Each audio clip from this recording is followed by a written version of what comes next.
नमस्कार दोस्तों, स्वागत है आपका द बॉलीवुड अपडेट में। दोस्तों, इस वीडियो में हम बात करेंगे खेसारी यादव का नया सॉन्ग पलंगिया हाला करे के बारे में।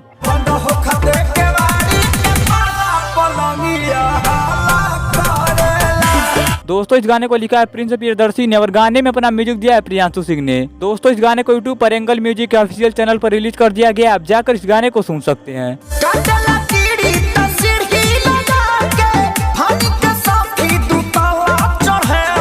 अच्छा, हमको सिखा रिया है। दोस्तों, बात करें इस गाने के बारे में तो गाना मुझे अच्छा नहीं लगा। क्या बात कर रहा है? भोजपुरी इंडस्ट्री है भाई, क्या ही कह सकते हैं इसके बारे में। और दोस्तों, यदि आपने इस गाने को सुन लिया तो आप हमें कमेंट बॉक्स में बताएं कि यह गाना आपको कैसा लगा। देखा आपने लापरवाही का नतीजा है। और दोस्तों, भोजपुरी के ऐसे ही लेटेस्ट अपडेट पाने के लिए बने रहिए हमारे चैनल द बॉलीवुड अपडेट के साथ। और वीडियो पसंद आए तो लाइक कीजिए, शेयर कीजिए और साथ ही हमारे यूट्यूब चैनल द बॉलीवुड अपडेट को सब्सक्राइब कीजिए। मिलते हैं अगले वीडियो में। आज के लिए काफी है।